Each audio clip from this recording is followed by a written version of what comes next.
چلے بھائی، اگلا سوال ہے کہ میں جرمنی کے ایک مسلم گھرانے میں پیدا ہوا۔ میرے والد صاحب مسلم ہیں اور والدہ کیتھولک عیسائی ہیں۔ جب میری عمر 18 سال ہوئی تو میں نے جسم کے مختلف حصوں پر ٹیٹو بنوائے۔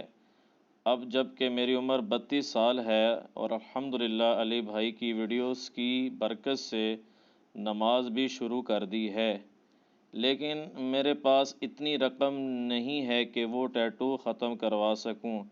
ایسی صورتحال میں مجھے کیا کرنا ہوگا؟ جزاک اللہ۔ سب سے پہلے تو میں مبارکباد پیش کروں گا جی ان بھائی کو جنہوں نے نماز شروع کی الحمدللہ۔ اس کے بعد یہ اللہ کا شکر ادا کریں کہ جرمنی جیسے ملک میں جب کہ ان کی والدہ بھی کیتھولک کرسچن ہے اور ظاہر ہے کیتھولک کے عقیدے کے اندر شرک موجود ہے، اور والد مسلم تھے، اس کی وجہ سے ان کا شغف اسلام کی طرف ہوا۔ اللہ کا شکر ہے، اللہ نے توحید کی دولت انہیں دی ہے الحمدللہ۔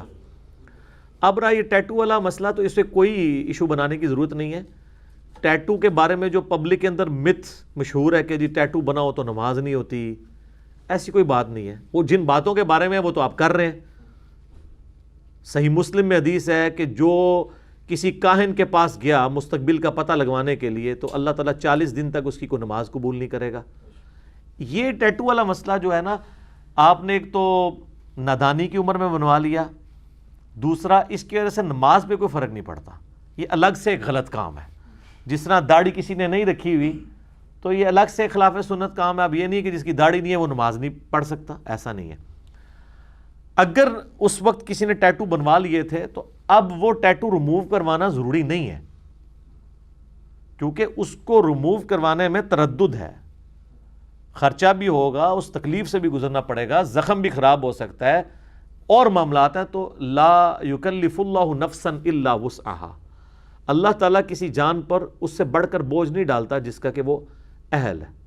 تو اللہ تعالیٰ اس معاملے میں کبھی یہ نہیں کرے گا کہ کسی نے اب یہ کرنا ہے کہ اب اس کے وہ ٹیٹو زمانے کے بنے تو وہ ریموو کروائے۔ کئی لوگ تیزاب ڈال کے ریموو کرتے ہیں، بعض بلیڈ پھیرتے ہیں، یہ کوئی ضرورت نہیں ہے کرنے کے، اس کی وجہ سے کوئی فرق نہیں پڑتا، وہ جہاں ہیں وہیں رہنے دیں۔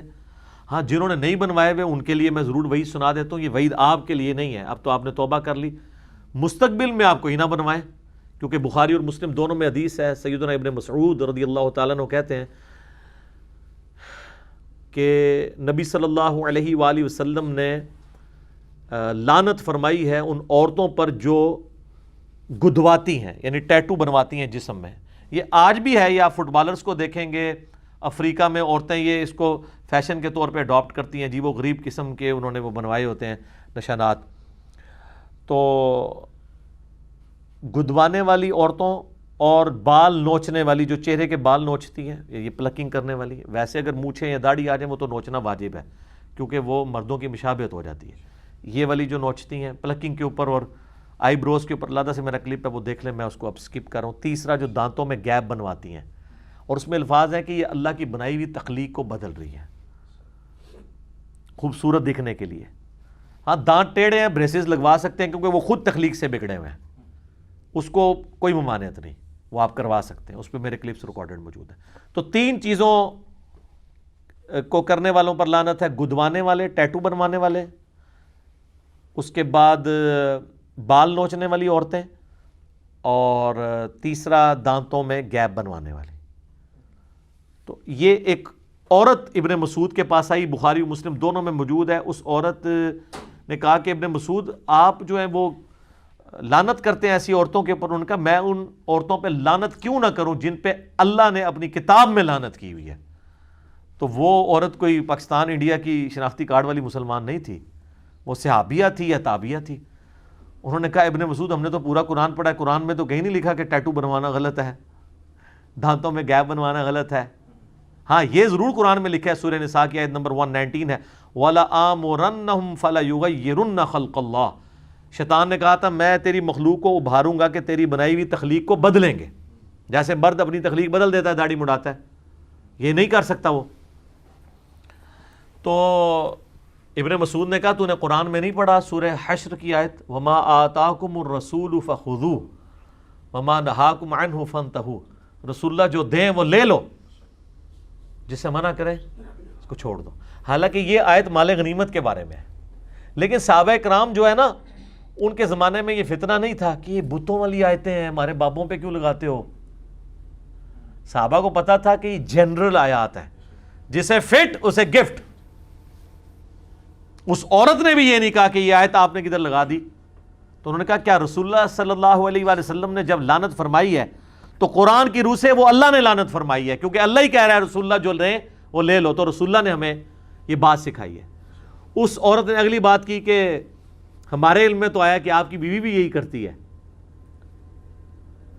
تو آپ ذرا کسی سے بات کریں نا, بیوی کو چھوڑ دیں, آپ کسی مولوی یا واعظ سے اس کی واضح غلطی پہ یہ بات کریں نا کہ آپ نے سر یہ آج ہمیں ممبر پہ سنایا تھا کہ حضرت عمر کا وہ کرتے والا واقعہ, عبداللہ بن عمر سے چادر لی تھی انہوں نے, تو یہ آپ نے یہ ہونڈا سیوک کیسے نکلوائی ہے, آپ کی تنخواہ تو 20,000 ہے, تو ذرا ممبر پہ اترنے سے پہلے ممبر سے ہی بتائیں. تو وہ اشارہ کریں گے اسے کمرے میں لے جاؤ اکرام مسلم کے لیے, یہی کہیں گے نا. واقعہ حضرت عمر کا سنائیں گے اور پرسنالٹی بالکل اس کے اپوزٹ. ابن مسعود سے جب یہ اعتراض ہوا تو انہوں نے کوئی برا نہیں, انہوں نے کہا اندر جاؤ میری بیوی کو دیکھ لو. ہائے ہائے, وہ اندر گئیں اور واپس آئیں شرمندگی کے ساتھ. انہوں نے کہا آپ کی عورت میں ایسی کوئی بات نہیں ہے. تو انہوں نے کہا اگر یہ عورت ایسا کرتی ہوتی پھر ابن مسعود کی بیوی نہ ہوتی کہ اللہ کے نبی کی نافرمان ہو اور میری بیوی ہو. تو صحابہ کرام علیہم رضوان عملی نمونہ تھے. اچھا, اس میں ایک مدنی پھول بیان کر دوں. آپ لوگوں کے ساتھ اس طرح کا مسئلہ ہو تو کسی عورت کو اپنی بیوی کے پاس بھیجنے کی ضرورت نہیں ہے. آج کل کی عورتیں بہت خطرناک ہیں کیونکہ ان کے ہاتھوں میں موبائل ہے. آج کل کسی عورت جو یہ پھرنے ٹرنے والی عورتیں ہیں یا برقعے والی ہیں, ان کے سامنے خاندانی عورتوں کو نہیں آنا چاہیے. اسی لیے میں کہتا ہوں مساجد میں اعتکاف والا جو سلسلہ ہے نا عورتوں میں, CCTV کیمرے لگے ہوئے ہیں, اور پھر ماشاءاللہ علماء کی مہربانیوں سے جو کچھ آئے دن سکینڈلز آپ کے سامنے آتے ہیں, تو اس میں تو یہ فتنہ ہی فتنہ ہے. ایک مستحب کام کے لیے آپ پوری اپنی عزت سٹیک پہ نہ لگوائیں, ٹھیک ہے نا. اور ایسی بازاری عورتیں جو ایک گھر کی خبر دوسری جگہ, دوسری کی جگہ, تیسری جگہ جا کے دیتی ہیں, ایسی عورتوں کو گھر میں انٹر بھی ہونا پڑے تو ان سے جتنا زیادہ بچ سکتے ہیں بچنے کی کوشش کریں. صرف سبسسٹنس لیول پہ چلیں, قطع تعلقی والا معاملہ بھی نہ ہو, ادروائز بچنے کی کوشش کریں اور ان کے ساتھ یعنی گفتگو نہ کریں. اور میں نے دیکھا مرد تو پھر بھی آپس میں گفتگو کرتے ہوئے تھوڑا بہت حیا کا پہلو خیال رکھتے ہیں, لیکن عورتیں جب نئی شادی شدہ عورتوں کے ساتھ گفتگو کرتی ہیں یا جوان بچیوں کے ساتھ, تو وہ حیا کی ہر حد کراس کر دیتی ہیں. ان کے لیے وہ نارمل گفتگو ہوتی ہے. یہ نہیں ہے کہ وہ خود بے حیا ہوتی ہیں, یہ نہیں, وہ نارمل ان کی گفتگو کا ایک حصہ بنا ہوتا ہے. تو ایسی عورتوں کے پاس اپنی بچوں کو بیٹھنے سے بھی منع کریں کہ ان کی گفتگو نہ سنیں, کیونکہ ان کو کچھ سمجھ نہیں آتی. اور کئی عورتیں تو ہر محلے میں ایسی عورتیں ہوتی ہیں جو BBC ہوتی ہیں, جن کا کام یہ گھر کی خبر دوسری جگہ, دوسری کا تیسری جگہ, تیسری کا پہلی جگہ, اور وہ اس چیز کو لے کے چل رہی ہوتی ہے. تو اس لیے اس حوالے سے ان چیزوں کو دیکھنے کی ضرورت ہے. تو وہ ٹیٹو والی بات پہ واپس آئیں. ٹیٹو بنوانا حرام ہے, کوئی بنوا چکا اب اس کو ریموو کروانا ضروری نہیں, صرف توبہ کافی ہے. اور کیونکہ ریموو کروانے میں اندیشہ ہے معاملات کے بگڑنے کا, تو اس لیے یہ والی حرکت نہ کی جائے. اس کو اسی طریقے سمجھیں, اب کسی مرد نے بالیاں کان میں سجائی ہوئی ہیں اور اب وہ توبہ کر رہا ہے, تو اب وہ یہ تو نہیں سوراخ بند کرنے کے لیے کوئی فیلنگ کروائے گا.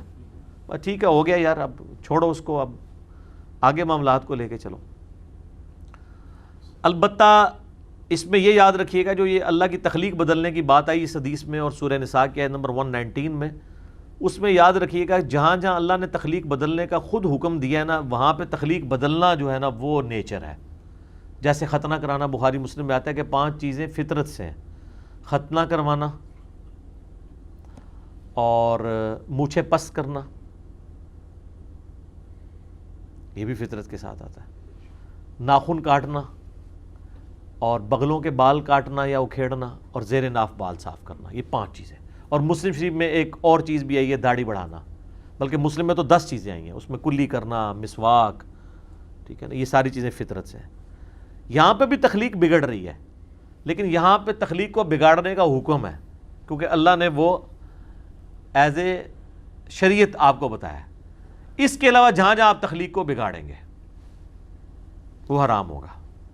مرد داڑھی نہیں مونڈ سکتا, کیونکہ داڑھی مرد کی ہوگی یا عورت کی نہیں ہے, تو اللہ نے اس کو دی ہے رکھنے کے لیے. کم از کم اتنی رکھے کہ جسے عرف عام میں داڑھی بولا جائے, مٹھی رکھے تو زیادہ بہتر ہے. جہاں پہ کاٹنا تھا مونچھوں کا کہہ دیا پست کرنی ہے وہ کریں, ٹھیک ہے. اسی طریقے سے غیر ضروری بالوں کا صاف کرنا, ناخنوں کا.